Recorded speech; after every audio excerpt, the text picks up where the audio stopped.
Well, it's Saturday night and we're podcasting, Kev. It's special, It is and we're special. wearing the same hats, and I Yep. think it's because we're superstitious, along with Th- the rest of Seattle. this hat has been through a week. Let me just tell you, it's been through a week. This hat has been to 3 playoff games since last Saturday. And we talked about the first 2 of this series. We obviously didn't get a chance to talk about the 2 in Detroit and the amazing 15-inning game that happened just last night that I honestly am still physically recovering from. So, Yeah, it's I'm amazing. mentally recovering from it, and I think you might be mentally recovering along with physically recovering Yeah, from it. there's And so let me much. correct you. You said one game. There were really like one and a half or Fair. 1 3/4 games. Yes, totally. And we're gonna get into that. We decided to podcast on a Saturday night, because I mean, honestly, we're at an age with our children and our lives where we're not gonna be doing anything anyway. But Yeah. also, the Mariners series with the Blue Jays starts tomorrow. Spoiler alert for those who weren't paying attention. And we want to talk about the Mariners before they start another series. So we are going to talk about the Mariners. We also will talk about Husky football because they played on a Friday night, which happened to be just terrible luck for the city of Seattle. But Although, kind of nice today, right? Like yeah, today was real relaxed. It was I nice. we It didn't was have to nice. worry about or stress No, out about it anything. was It was great. just all It was right. great. And Yeah, Sunday's awesome. until Seahawks 5 o'clock. Jaguars. And well, Seahawks Jaguars in the morning is cool. And Yeah, then like while people are listening to this, maybe they're watching or whatever. And yeah. then Mariners at night. So I love it. And then tonight, Sounders and Kraken are going at the same time. So there's all kinds of it's awesome. The city's awesome right now. It's fun. But we got to talk about the Mariners because honestly, it has Seahawks vibes of everybody's talking about the Mariners. Everybody's wearing Mariners gear. It's hyped. It's amazing.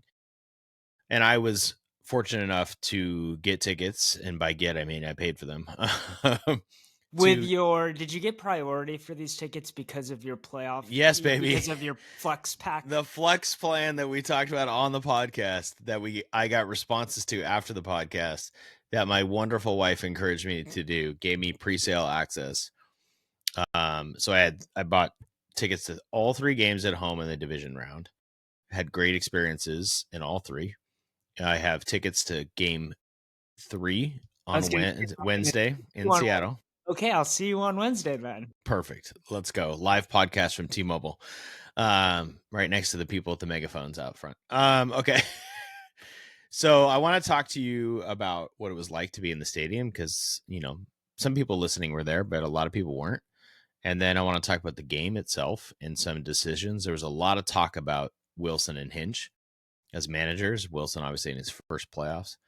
And that'll lead to some heroics by Mariners players, obviously. And then we got to preview the Blue Jays before we get into the Husky stuff. So, yeah, I know. I just made some notes. I think I might actually write something about this, but we'll see. Well, I don't want to get ahead of myself. First, Kev, the ballpark was electric. I know that that's reported and people said it was loud. And obviously on TV, I mean, there is some created noise for TV. Like every game, they hype you up when you're in the stadium. We're about to go live on national television. Let's get loud. And they have like Griffey out there on this game who came in on like a custom Cadillac and like they're trying to get you pumped up and it works. It's great. But game 1, I talked about this last week. First 2 innings were amazing, right? And then people kind of got lulled in. I mean, this game, people were loud the whole game. People were standing the whole game. And I'm going to shout out the guy 2 rows in front of me. Don't know his name, don't know where he's from. But I've been a stand up. I talked about this last week. You got to stand up all the time. This guy was on our asses in our section every time we sat. He's like, "What are you guys doing? Get up." I mean, he was amazing. Okay. So section 309, row 1. Good job, dude. 4 guys in front of us from Tacoma. Great guys, all there together, pounding some beers. Let me tell you, they were also great to be around. Lots of high fives and knuckles. The guy specifically in front of us told me he had a 7-year-old boy who wasn't ready to come to the game, so I was there with Felix, my 12-year-old, And this guy was jealous, like in a good way. He just wanted Yeah. his kid to be there. So he was high-fiving and fist bumping Felix all game long. And they had some funny interactions. So part of what's cool about playoffs, I don't know if you've had this experience, Kev, when you, especially in an extra inning game, the same thing happened when I went to the 18 inning game in 2022. The community around you in a game like that is so cool. Yeah. And you don't get that a lot of times in Mariner games, especially not in the regular season, right? You got families running up and down and people leaving early and nobody People left. going, trying to get food for their Exactly. podcast. Fair. Like when I had to leave to like go to the bathroom, or Felix did, like we were sprinting, right? And we were like, sorry. They're like, go, come back. Like everybody was hyped and on board together. The concession lines were way shorter because people were watching the game. Like people were into it. It was awesome. The Yeah. community around us was awesome. Shout out section 309, row 3. It was I phenomenal. I saw something today about the crowd noise legitimately impacting the game.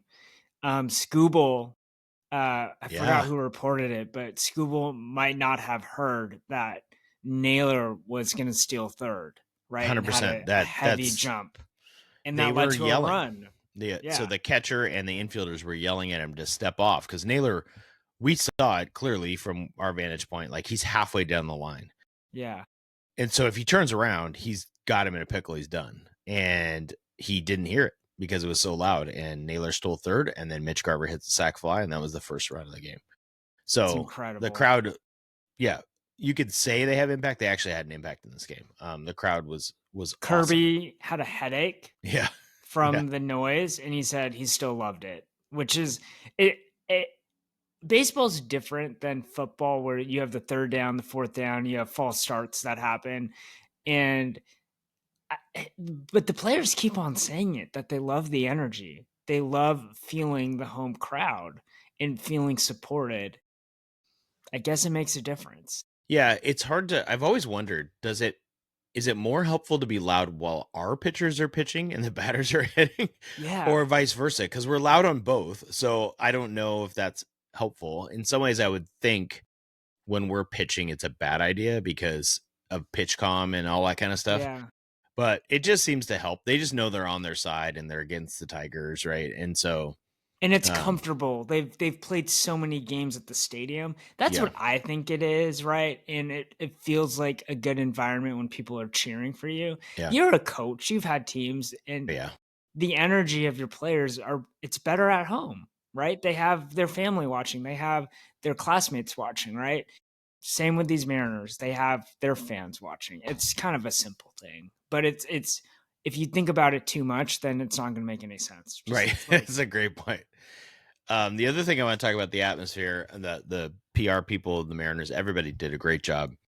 But the moment of all moments was in the 15th inning, um, between innings. Yes, between innings in the 15th, they did a second salmon run. And for those who don't go to Mariner games, the salmon run is like if you've ever seen the Milwaukee Brewers sausage run. It's the same thing. If you have no idea what I'm talking about, mascots who are salmon race each other, and there's a mascot, Humpy, the humpback salmon, and he's just portrayed to be a little bit of an idiot and a bad and kind bad of at dumb. kind of dumb, bad at raising. He was a 0 and 165, I think, going into this, including playoff games, or 0 and 164 because of the 2 playoff games. Never won before in the race. They do it every game for now, And they had already done it that and they game. did it that game, lost again. And as soon as he came out, I turned to Felix and I said, "They're letting Humpy win. This is a vibe check." Because I'll tell you, Kev, I know at home for people it was exhausting. It was really a roller coaster when you have these couple innings where it looks like they're going to win it, and then you got to go to the next one. Like I had to sit. I was like physically exhausted. I was mentally torn because in some ways you just wanted it to end because you couldn't take the highs and the lows anymore. I Crazy thing is we went through this 3 years I ago. know, We and I were felt both at that I game. felt it then, and it was awful. Like it just feels like your hopes get up when there's first and second no outs, which was twice in extra innings, and then they don't score, and you're just like, okay, well, we're not going to be able to shut them down again. Who's going to pitch? All these different things, which we'll talk about. Um, But when they won it in the 15th, it was all worth it. Like the elation that came out, I'm like, oh no, this felt so good. It was Yeah. amazing.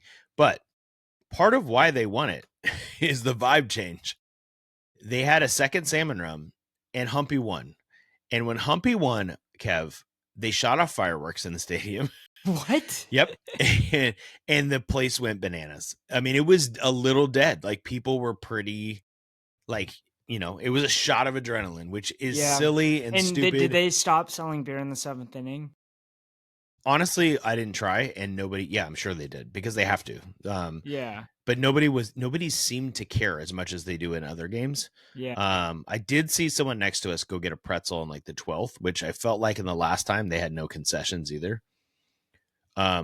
Strangely, we had planned ahead. We brought a lot of food from home, like Yes. solid Uncrustables, some Man, applesauce packets, that's what some I Cliff pack bars. when that's what you pack when you're desperate and you need, you're running an errand and you don't have time to put anything together and Yeah, you to get be the fair, essentials. Uncrustables are a staple in our household right now. So we had Yes. them on hand, but I mean, it was great. Also, Dana and I did this in game 2 because the lines are so long. I didn't want to miss any game, but it's a long time to not eat. So you kind of bring your own food from home. Could I have gone fancier? Sure. But that's what we had around the house. And it actually ended up being Man, great.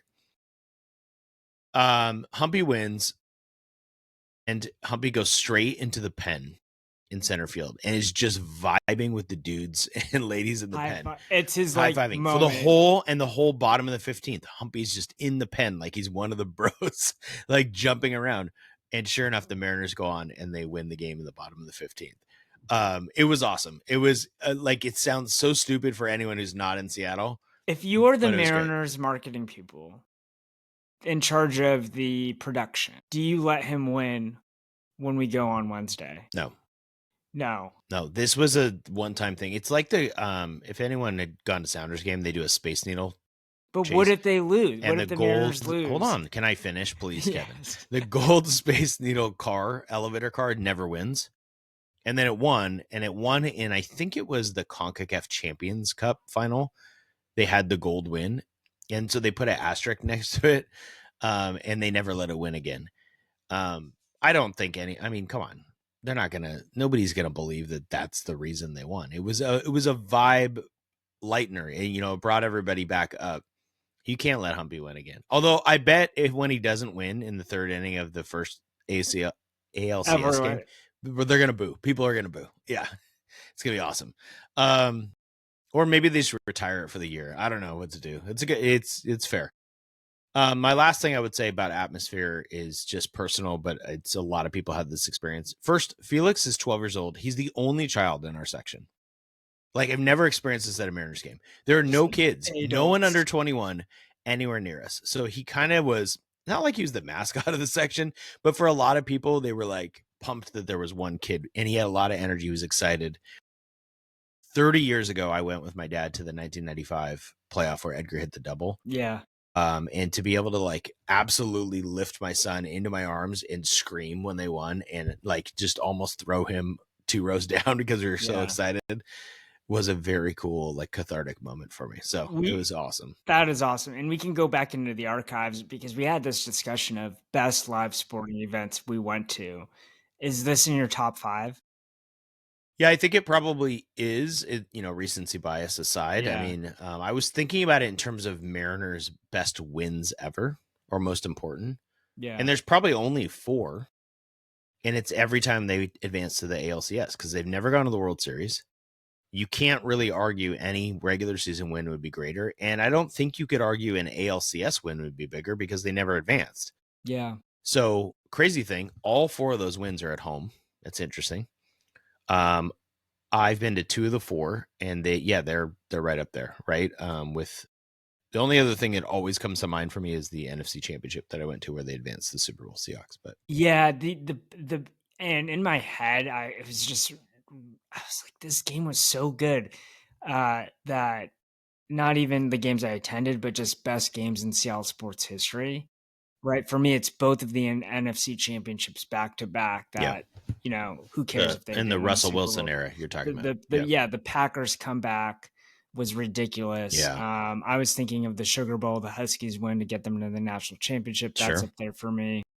Um, the Seahawks Super Bowl victory, of course, at least in my lifetime, right? And Yeah. then you throw in the 2000, I don't remember any of the 2001 Mariners games being this exciting or So they the so Carlos they Game drag bun is yeah. nice, So that's but 2000. Yep, that's a yeah, good one. Clinches the win. 2001.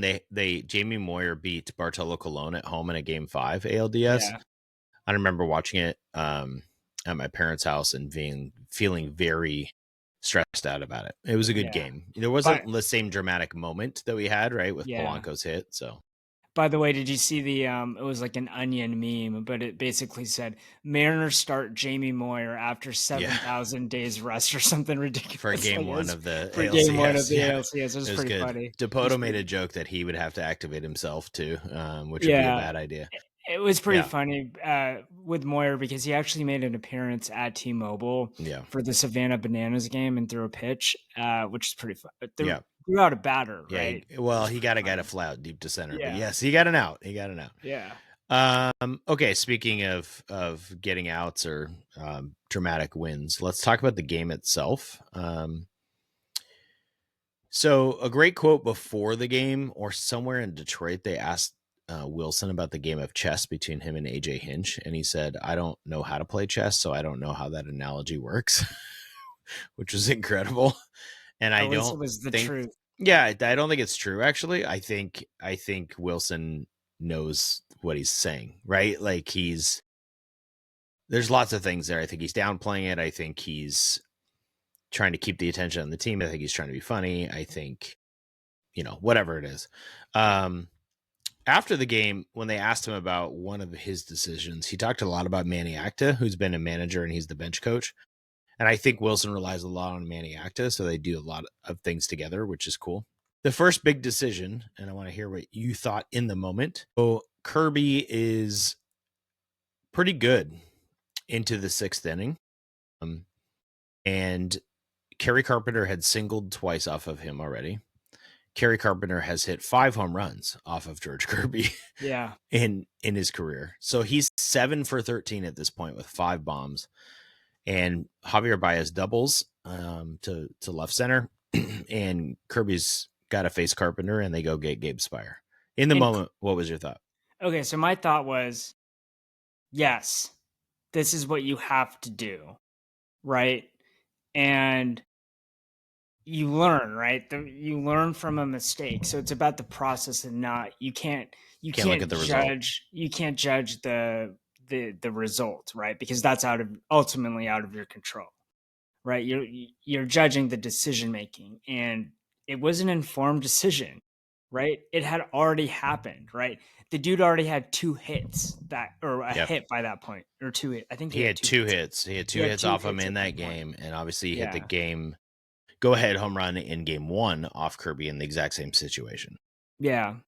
So I gotta credit Christine because I'll let you in on our window of the viewing experience, but we were supposed to have a fancy anniversary dinner, Hmm. and the day before I said, Christine, unfortunately the Mariners play at night. And she goes, "All right, we're going to BJ's. I'm craving the wedge salad." So So you guys were at a bar for 15 innings, or did you go home? we were at the restaurant Restaurant bar, yeah. for 14 of the innings, and then we made it we the top of the fourth. It was after Castillo's half inning or Okay. however we Okay. got home. I forget what inning it Yeah. was. Forgive me for not remembering. That's okay. Yeah. Um, but we had made it through the appetizer. I made it through an extra beer. Yeah. Like, Yeah. it was, and the great thing about this restaurant was that um, the game was on. They Yeah. had the sound on. Yeah, that's great. There's one person watching the USA friendly match. I didn't have enough effort to tell them to change it to To FS1 yeah. to watch the Huskies. Yeah, yeah. Like halfway, I texted you. I was like, I don't care if the Huskies lose by 50. I'm Yeah. so locked Yeah, in on yeah. this Mariners game. Also, part of the Um, atmosphere of the game is I couldn't get or send texts on any timely manner. There's so many people in there, and they're all on their phones and This nervously is texting. great to prepare. So Yeah. I will not text during the game on Wednesday. Yeah. Well, Um, I think Wednesday might. Yeah. Anyway, go ahead. It might yeah, be so different. People Christine, were very nervous in the we stadium in watched Game this Five. happen and we're like, okay, this makes sense, right?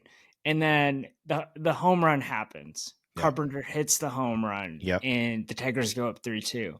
2-1. And Christine 2-1. And Yep. Christine tells me, she's like, it's just frustrating because you put Inspire to prevent that exact Yeah. outcome, and that outcome happened. Right. But you're not mad that Dan Wilson did that because you would have done the same thing, and everyone would have done the same thing. So not It would have, everyone. So here's what I would tell yeah, you. My people in my section were crashing out. I will use the young person term because it's a perfect term for it. yeah, People were pissed. They didn't trust the bullpen after Game 4 with yeah. Spire giving up the lead.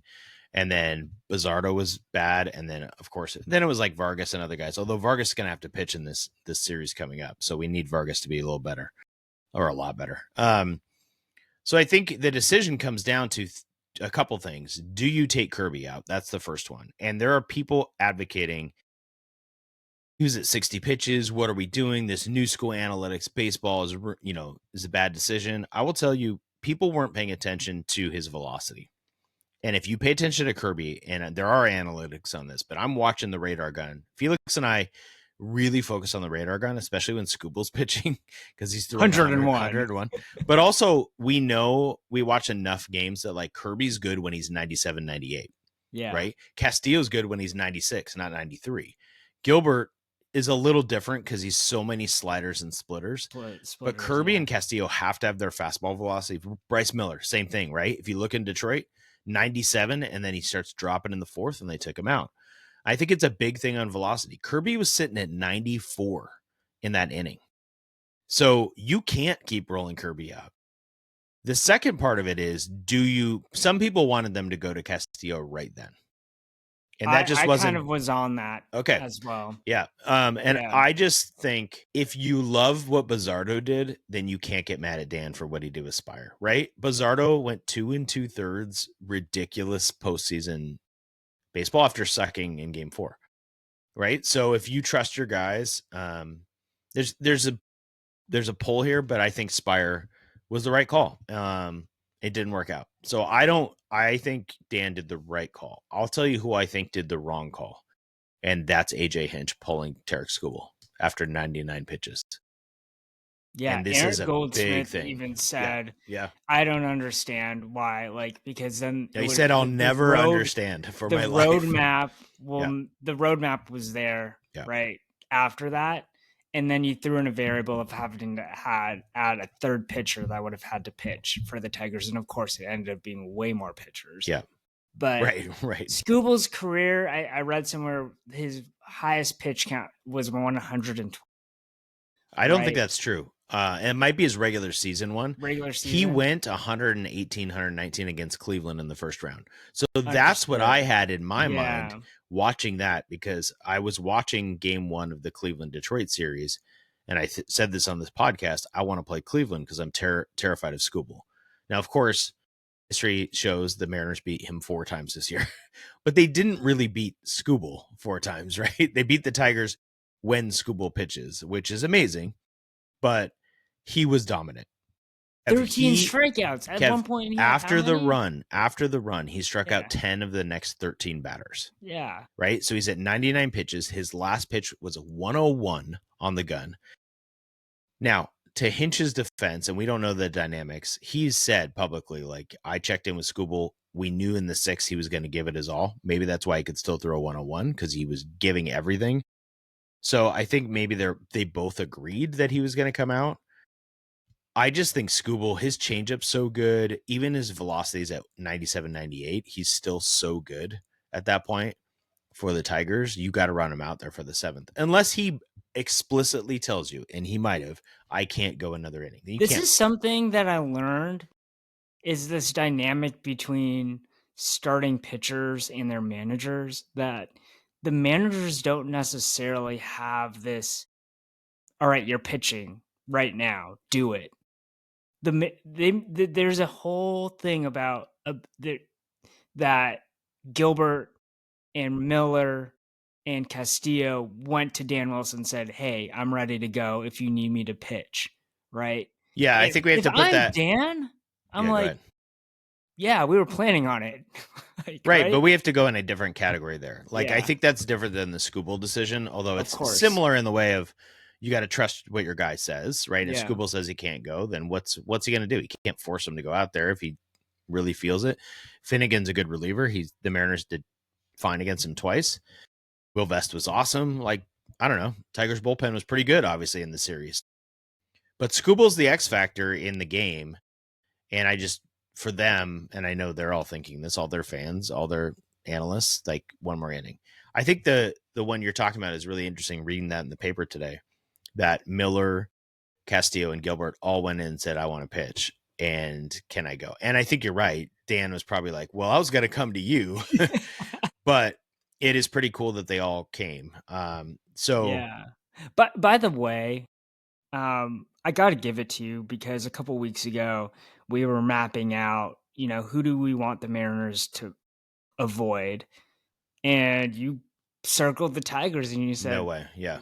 it's Scooble, and then again, it, when this happened, when we were before the series started, you're like, we got to win game one because if we don't win game one, that means we get Scooble twice. Yeah, and I was wrong ultimately, but I wasn't, right? It Like was like I we lost game. we won game 2 and We game won. 5 when he Yeah, pitched, but yeah.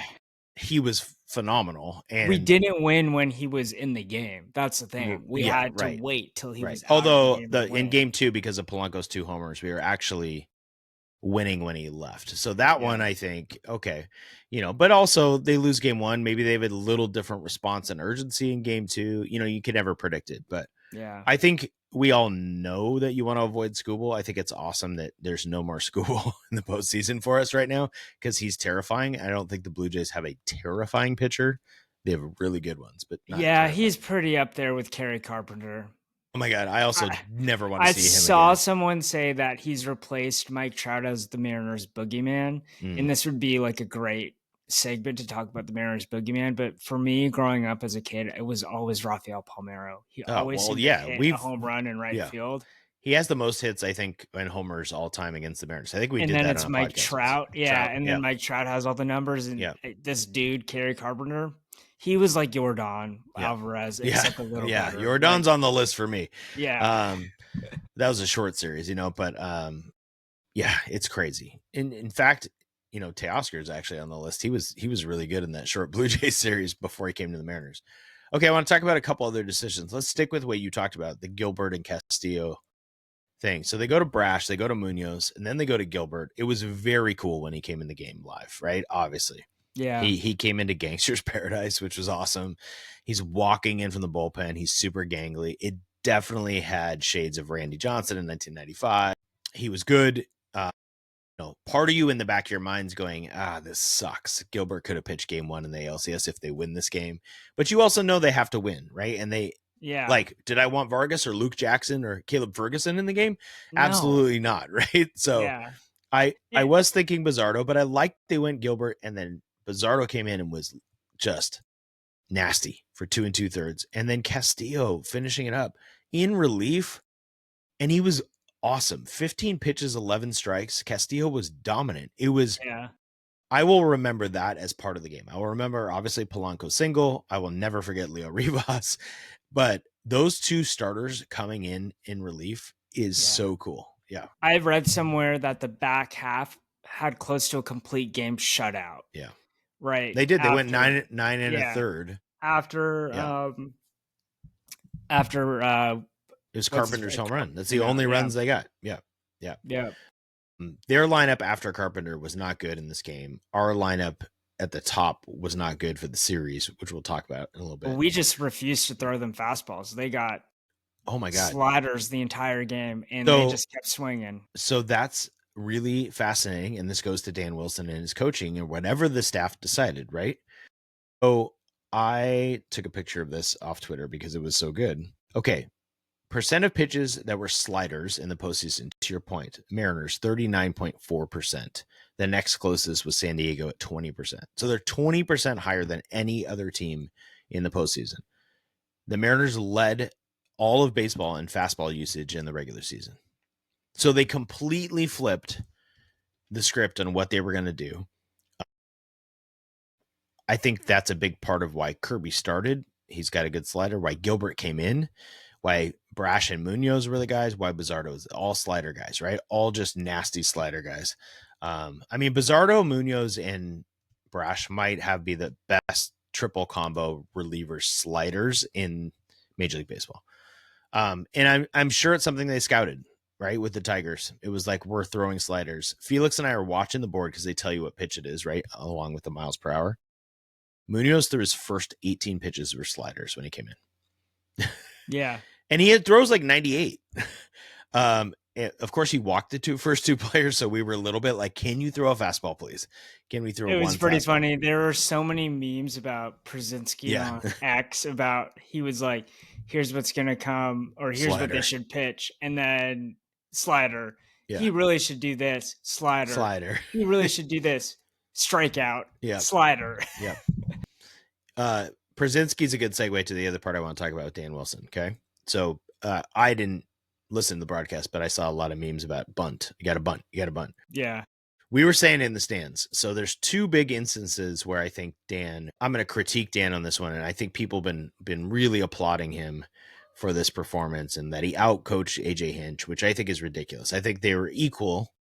They both were awesome. They both did a great job. AJ can be, criticized for the Scooble thing. But I wrote down when it was. So bottom of the 10th, Robles doubles, no bunt from JP Crawford. It's 2-0. He looks like he's going to bunt. He gets 2 balls, and then he swings away. Could have been the game winner. Could have been awesome. JP's good in those moments. But you just bunt to get the sac fly going, right? You got Randy coming up. They could have walked Randy and Cal to get Julio, bases loaded, 1 out. But I would have taken that, right? To get a sac fly to win it. So I think they should have bunted there, and they did not.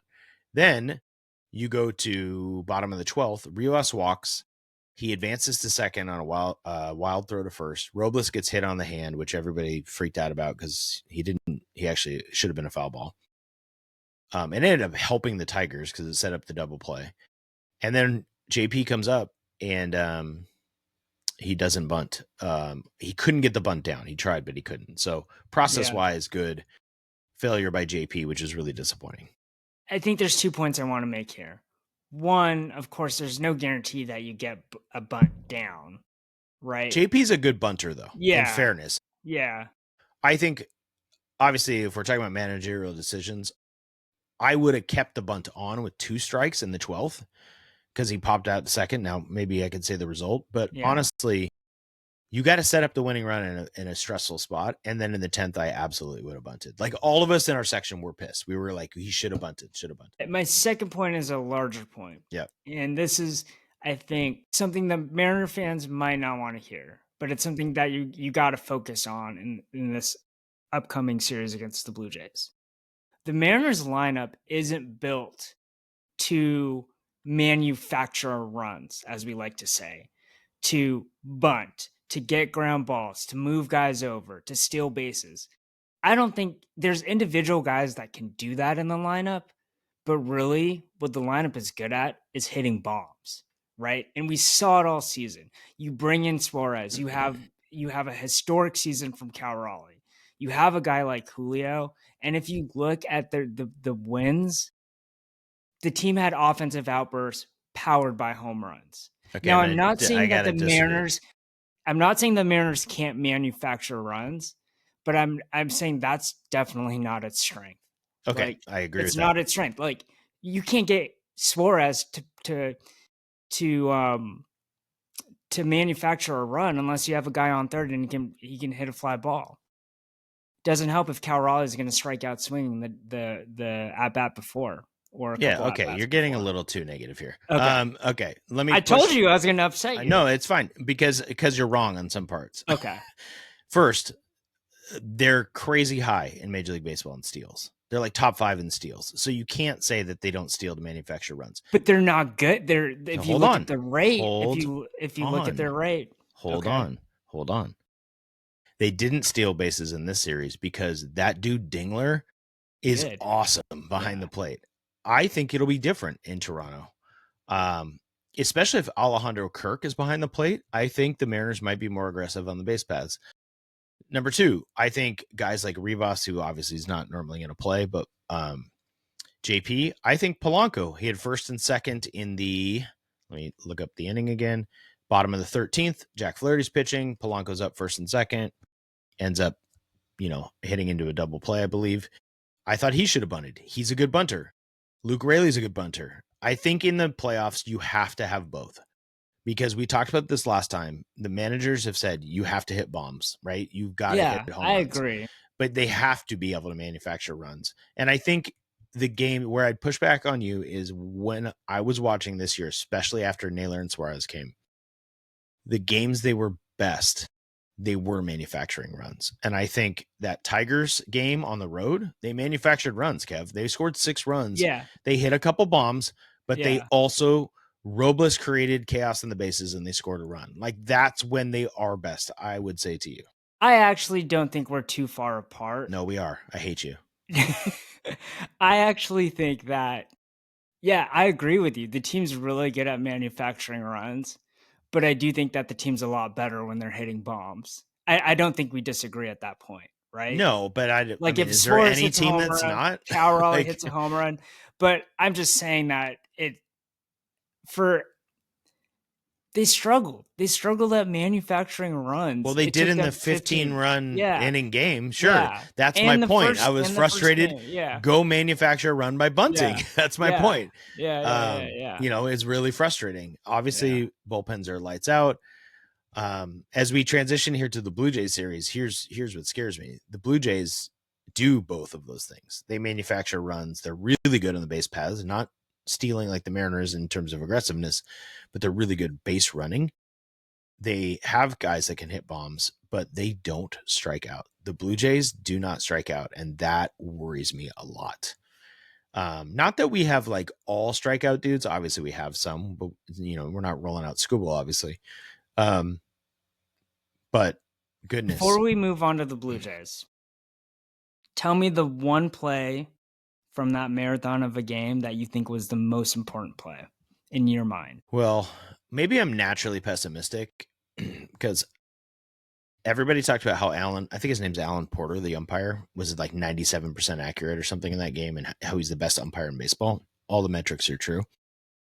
When JP was bunting and he didn't get it down, that inning I'm talking about, first and second in the 12th, 3-0 count, it's ball 4 by an inch inside, and he took it and he didn't walk. And so then the bases are loaded and there's no outs, and that game ends in the 12th inning. Castillo doesn't pitch. Castillo pitches game 1 in Toronto. Yeah. Like, I think that actually has a secret ripple effect. So I don't think it's not actually secret. They did the ump scorecard and they said the most. No, it was number 1. It was number 1. Yeah. But what I'm saying is, like, it's not probably fair because of how good he was. Yeah. But if this is 2026, you have the challenge system, assuming they have challenges, which they could have lost throughout the game. JP challenges it. It's ball 4. I guess that's a stupid answer by me because the Mariners won the game, right? But yeah, I don't know. It might have the biggest ripple effect of Castillo pitching game 1, Bryce Miller pitches game 2. Maybe that won't matter. I don't know. That's probably not fair. What would you say? Give me a better answer than my stupid answer. The Suarez The tag out at home. Yeah. That was awesome. I looked at Christina and said, Suarez has been horrible in offense. This game, he's like 0 for 6 with like 3 strikeouts or whatever, but he just made the most important defensive play of the season. Yeah. And there was a bat flying at him, or at least for our angle. No. On good. the telecast, it was flying at him. He was great. It was just so good. It's like how you teach it. That's how coaches, that's coach talk. Like it was by the book. Yeah. That was awesome. A big one. That's a good answer. All right, let's talk about the Blue Jays. So here's what we know. We don't know a lot. In fact, by the time this comes out, we'll probably know the ALCS roster. The report is that Brian Wu will be on it, but he will not pitch in games 1 or I don't know if it's for sure game 2, but it's leaning towards later game in the 3. Series. Or they just said later in the series. Dipoto said he'll be ready mid series of the ALCS, which game 3 or 4, right? Yep. Home game in Seattle. By the way, this has a 2-3-2 format in case people didn't know, because I didn't. There's going to be 3 straight games at T-Mobile. Thursday, Friday nights in at Yeah. T-Mobile. So that's amazing. I almost pulled the trigger on Friday night tickets as well because that'll be really fun, but I'm going Wednesday. What we know is that Wu will be on the roster. Bryce Miller is opening game 1, whatever that means. He's on 3 days rest. Yeah. Um, Dipoto in his post-game interview, I listened to a lot of Dipoto apparently, said Bryce Miller and friends. So you think right. that's 3 innings? I think if they could get in Detroit what they got, which is 4, that'd be great. That's what you're aiming I for. don't know. I think 3 is realistic. And then the report by Adam Jude, who's really plugged into sources, mentioned Hancock. So we That don't makes sense. know this, but it might be the Hancock debut of a couple of innings as a bridge. I don't think Bizzardo is going to be able to go in that game. I mean, he has a rubber arm, but he threw 2 2/3. He's got to get another day off, I feel like. And in some ways, And he had pitched 5 straight games, yeah, you right? can't punt. Yeah, right. Exactly. You can't punt a game, obviously, but with a 7-game series, you've got to think about the series, and you need Bizzardo. They have 3 straight in Seattle, so some of those dudes are going to have to go 3 in a row potentially. I think you maybe have to stay away from Bizzardo in that game. I hope you don't have to stay away from Brash and Munoz, but I don't know that you can go both games with them, 1 day off, and then 3 in a row in Seattle. Maybe you can at this time of year. But I think you're right. I think we see Miller, maybe Hancock, bridge that gap to the bullpen, depending on how the game's going. Toronto's going with Kevin Gosman, it sounds like, who's filthy. He's good. He's not Tarek Skubal, but he's really good. That's what's kind of relaxing is we don't have to face that type of ace Yeah, ever again. right.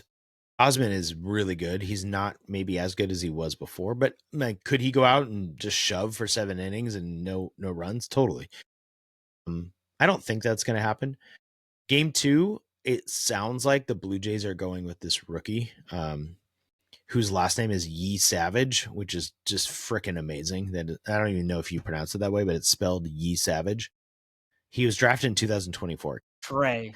Yeah, His name's Trey Savage. and he's drafted about a year ago, and he's pitching, and he went 5 1/3, no hit, 11 strikeouts against the Yankees in the playoffs.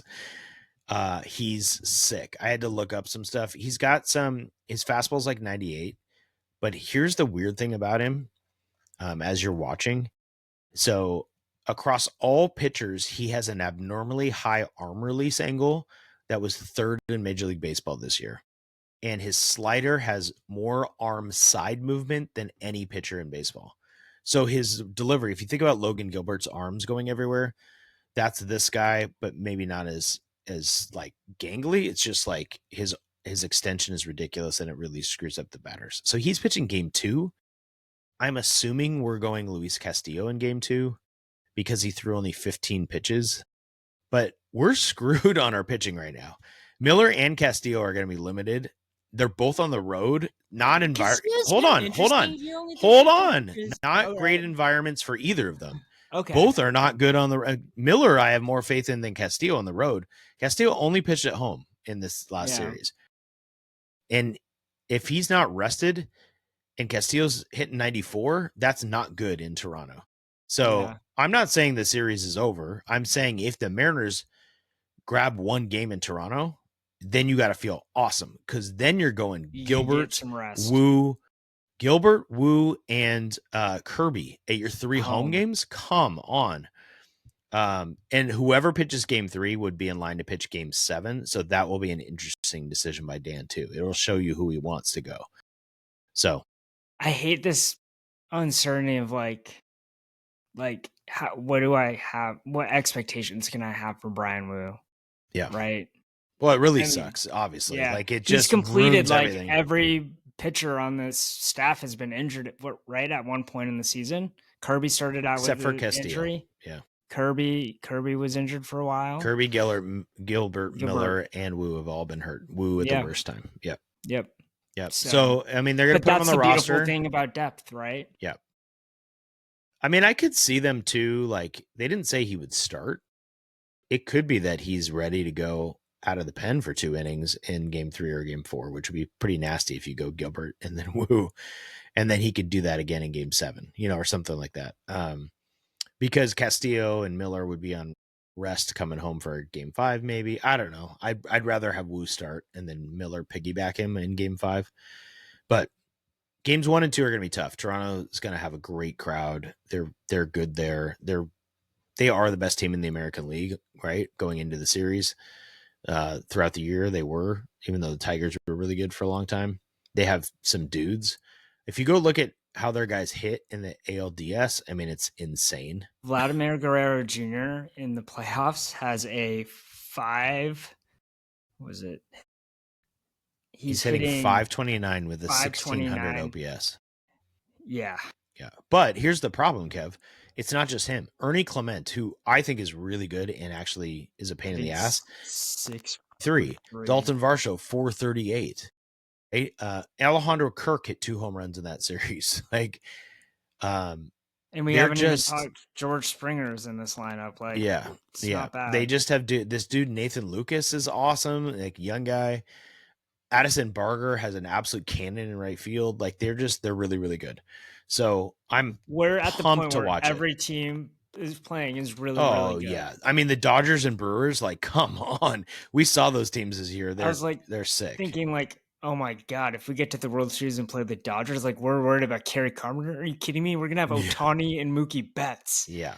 and Freddie Yeah. Freeman. I know. Like, So the Blue that's Jays are funny. enough for me to worry about right now, especially with Bryce Miller going in game 1 and whoever going in game 2. I'm worried about it. So, should we do a little bit on the Huskies?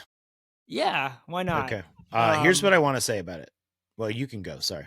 Yeah, I was just gonna say, I mean, the stadium was kind of empty. Yeah. My brother-in-law made the decision to go to the Husky game. He makes it to the third quarter. He's like, I just couldn't do it. I had to come home and watch the Mariners. He left Yeah. the Husky game to watch Yeah. the Mariners. Did you People see at that? the Husky Yeah. game were on the concourse Right. watching the Mariners. Shoes on their head, going back to the 2022 rallying cry. Yeah. Yeah. Here's the thing that sucks. I don't know if it was a good Husky game, to be honest with you. I'm really worried about the defense. The Greek Rifle, who we joke about for now 2 years in this podcast, threw for 300 yards in the first 3 quarters. Now, we did say in the preview last week that he's been pretty good lately. Yeah. Ultimately, the Huskies ran away with this game, but they ran away with it because they have a special human playing for them. Yeah. Damon Williams is really special. Would you call him reckless? No, in running, you'd call him aggressive, right? So I call him amazing. Don't take Yeah. away his swag. Don't take away his whatever. He 400 passing yards, 99 on the ground. No. How much? 5 on the ground. 135 on the ground. He's one of 16 players in the history of college football to have a 400-100 game. Yeah. He had the most combined yards in Husky history, passing to Sasopo's 300-200 game, which we've talked about. And no one saw it because it was on Friday night when the Mariners are playing a playoff game. So it won't go down in Husky lore the same way, but it should. Damon Williams is absolutely special. I drew a parallel in my head to when Ray Allen went off against the Phoenix Suns in a triple overtime win for the Sonics. That happened the same night as the 2006 Super Bowl. Wow. So no one was watching that game, but it was a historic game for the Sonics. Anyways, that's a good little note, Kev. Nice job. Same thing here. Yeah. Like Damon Williams has an amazing individual performance, and the Huskies are 5-1 and likely to be ranked when you're listening to this. Can I tell you something I think silly is Husky Nation being all butthurt about them not being ranked. Yeah, saying that the AP poll should be eliminated if they're not ranked. Can we slow down a little bit? Can we slow down? Like, they're 5-1 and they still have yet to beat anyone. Now, this season might be like, who knows who someone is. Penn State is a mess. Wazoo took number 4 Ole Miss for a ride. Totally. But I'm not going to use a transitive property there. I'm going to use who they actually beat. Maryland on the road was a good win. They were down 20-0. They're down to Rutgers. They looked terrible in the first half and they won. I think they got to, if they beat somebody, they'll be ranked. I think if they're not ranked, everybody should just slow their roll and relax. Like, what does it do for you as a Husky fan if they're ranked? Do you walk in the grocery store and you're like, yes, we're 23rd now? Like, calm down. It's fine. Yeah, They and have they will be ranked if they just keep on winning games, right? yeah, and the next 2 Yeah, weeks are huge. They go to yeah. Michigan and they have Illinois at home, and that will tell you if this team is more what you think they might be or what I thought Okay, let's a be couple weeks alright. ago. I'm not as high on them, That's like not true, Kev. okay, You told me to find 4 losses on their roster or on their on their schedule. schedule. You We're said 5 find 4. they're let's be fair here. We're halfway through the season and they've only lost one game against the number 1 team in the country. I didn't It's think they were not going to lose to I You didn't really think they think they were. were gonna be 5-1 at this point? Tell the truth. Yes, I You thought you thought I you Kev, I thought we've talked about in the podcast, you can go Yeah, listen, that they were going to start 3-0. Did okay. anyone think they weren't? Yeah, The Coug game's scary. I yeah, thought they'd lose to Ohio State. I thought if this team was good, they had to go beat Maryland, and certainly they have to beat Rutgers at home. So yeah. 5-1 is not something that is unexpected. Is Okay, it nice? Yes, because that Maryland game clearly could have gone a different way. But the losses are here in this half yeah. if they're going to happen. And I am totally open to Damon Williams being so good that I'm wrong. That Like, they only lose 2 he's and my not 4. favorite athlete in Seattle right now to watch. Ah, interesting. Like, not as a team, right? I'd rather watch the Mariner game right now, Yeah, all that stuff. But he's insane to watch. yeah. So he He's changes their electric. ceiling to me.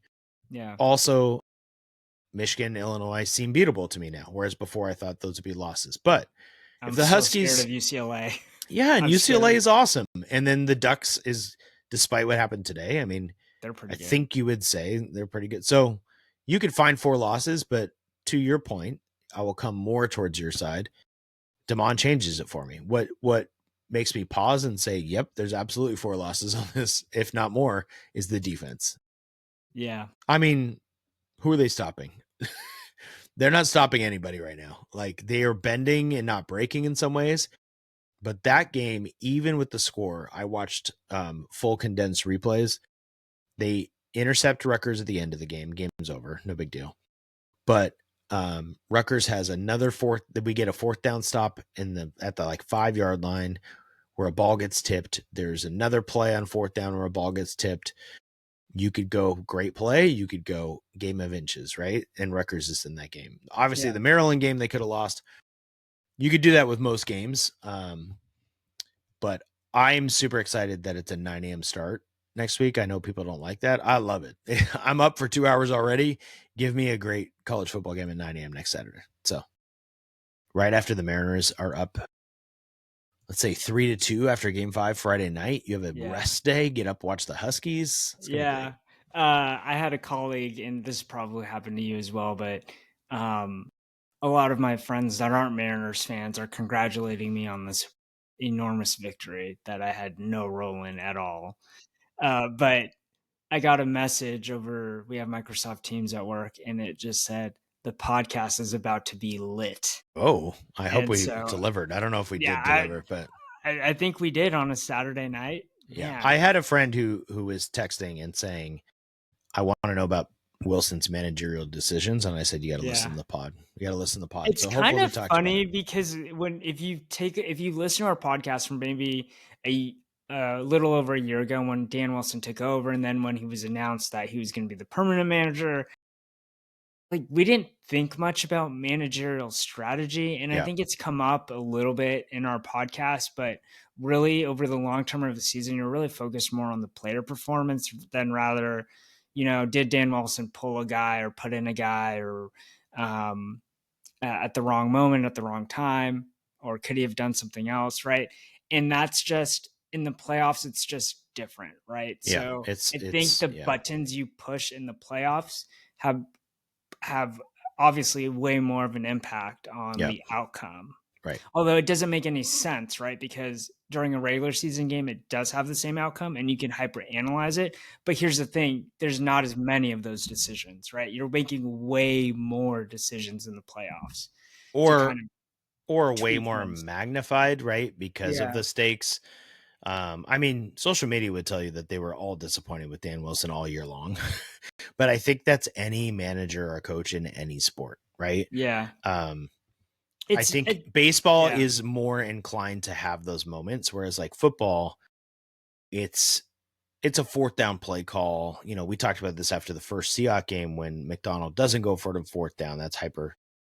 magnified, but like him putting in Josh Jobe to play corner for one play rarely gets magnified in the way that bringing in Gabe Spire does, right? Yeah. I So I think it's interesting because Dipoto in the post game, sorry, again, I'm bringing up Dipoto, but he says, that was the best game that Dan Wilson's ever managed. interesting. And put put that into contrast with the Fox post game show with Alex Rodriguez and Derek Jeter, a thinly veiled criticism of the Yankees, where Hmm. they said someone else is making the decisions for Aaron Boone. Basically, is what they said, and Which is it funny makes because me, everybody yeah. says that Dipoto is making the decisions for Yeah, Dan Wilson. and in my head, I'm like, did Dipoto are there guidelines, right? Or is he just calling the shots? I have no idea. It would be weird to think Yeah. that he's, like, calling in the shots, but there surely are guidelines. And when Dreyer asks Yeah. him who's pitching on Friday, that's the answer. Like, Dipoto gave the answer. It wasn't Dan Wilson giving that answer. Yeah, I think there's definitely a team approach too. I think going to Spire in that moment was a team approach that was decided Mhm. beforehand. It's not in the moment Dan being like, well, it's Spire time. It's if Carpenter's up a third time, especially if Carpenter has success on Kirby again, if we're in this inning, we're going to Spire, right? Yeah.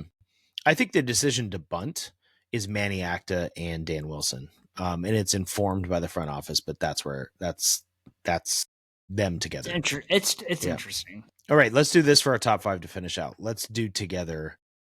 They don't name MVPs for this round, which is kind of weird.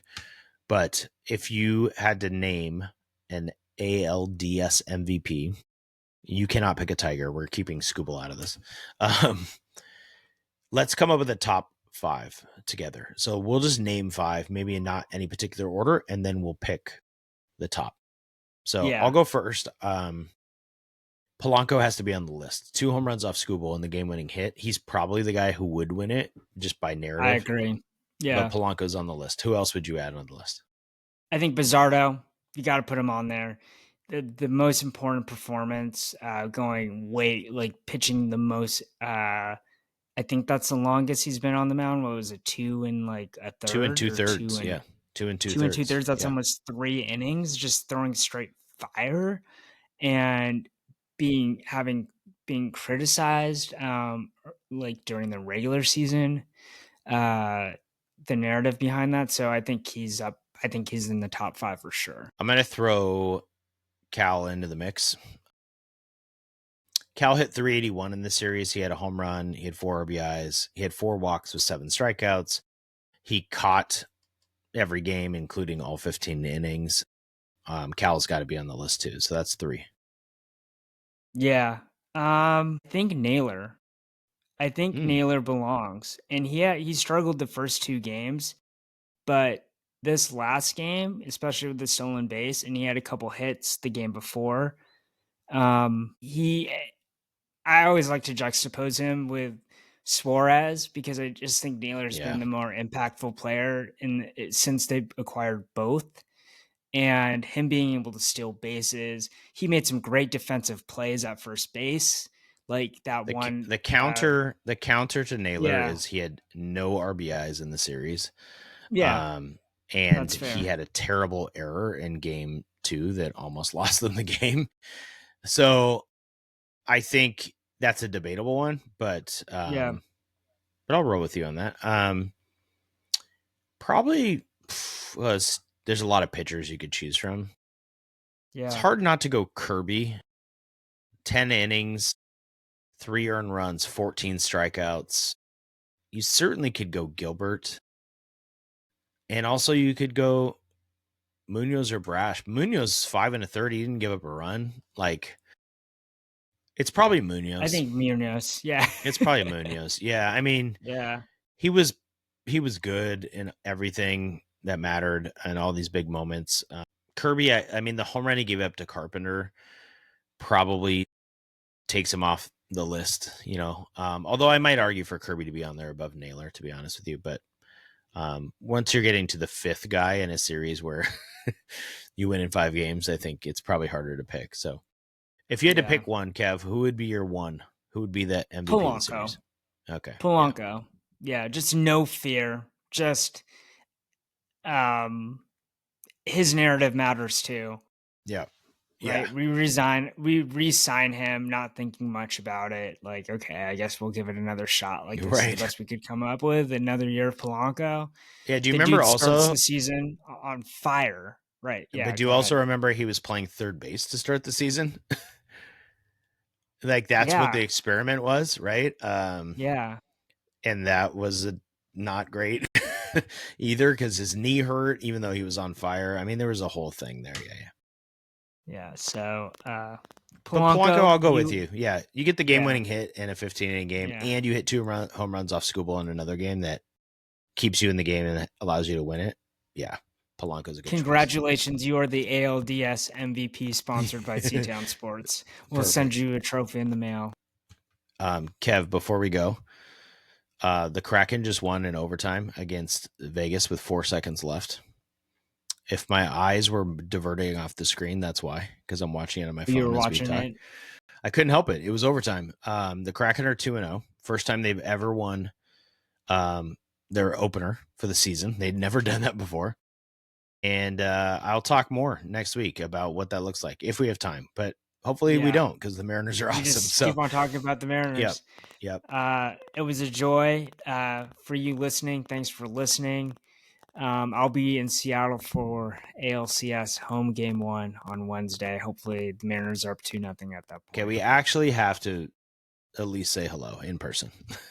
Yeah, Because we'll yeah, both be and at the take a game. picture. He'll take a Yep. picture. Oh, Yep. by the way, do you like the new cover art for our podcast? Did you I see? do actually. You know what? I didn't love the fact that you told me I had to smile for a picture, but we look a little bit more pro. You know, we look Yeah, professional. yeah. You It, plug in your CarPlay podcast and you see yep. our faces. I saw it, and then I know it's amazing. I did have someone ask me this week at school if I was going to quit teaching to be a professional podcaster. So I had to inform them that we make no money off of this, and that you're the Yeah, businessman behind us. So I have no control over that. So or and no confidence probably as well. But fair enough. Fair enough. What a great way to end it. No confidence in the yeah, podcast. Please listen yeah. and subscribe. All right. Episode 71 next week. Wildly enough, depending on when we record, it could be after the entire ALCS is over. That's how We crazy could be weeks talking go. about the World Series. Yeah. Oh my All God. right, I man. can't. I gotta go. I can't. All right. Talk to you next week.